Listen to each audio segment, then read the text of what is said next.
JamPlay Nation, Tyler Grant here. Thanks for joining me this Wednesday here, week 6 of our live lesson series on Bluegrass Kickoffs for Flatpicking guitar.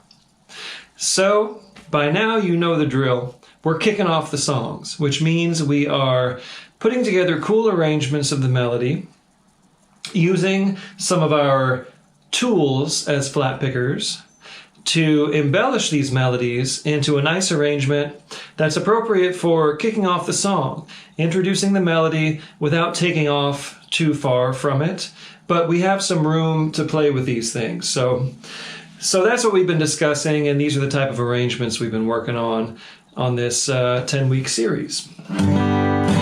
So today we're going to be in the key of G, doing a good old standard called John Henry.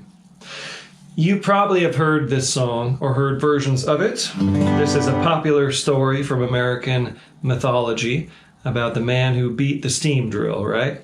John Henry, he, with his own manpower, performed better than this steam drill that was invented to pound railroad ties into the earth as they were working on the railroad during the westward expansion. So, let me just this is not my singing key for this song, so let me give it a try here just to familiarize you with the song and the melody.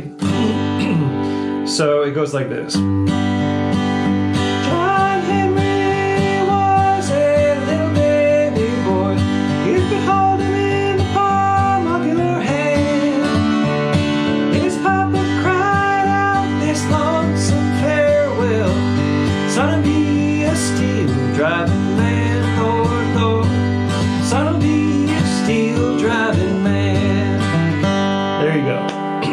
John Henry, the steel driving man. If I was standing up and really trying to belt that out at a bluegrass jam, I could probably do it. The low octave is just too low. John Henry went into the tunnel, and the captain was by his side. The last words that old John Henry said, cool drink of water, I die, Lord, Lord. Cool drink of water for I die. So I don't have those low notes either. If I was singing this, I'd be in the key of D or E or something like that. But anyway, G is the most common key that people pick this song. You'll hear Bill Monroe and some of the great bluegrass singers sing this in the key of G.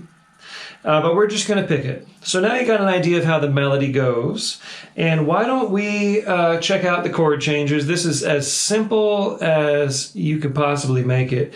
It's just a 1 chord and a 5 chord in the key of G. So before we even look at the notation, let me just sort of play the song. I'm going to strum the rhythm, and I'm going to sing sort of my little falsetto version of it and shout out the changes. So let's do a boom strum here on a G chord, and I'll count you in. 1, 2, 3. John Henry was a little baby boy. 1, 1 to the 5. 1 and 1 and 1 and 1. 1 and 1 and a 1 and 1. 1 and a 5 and a 1. One more time.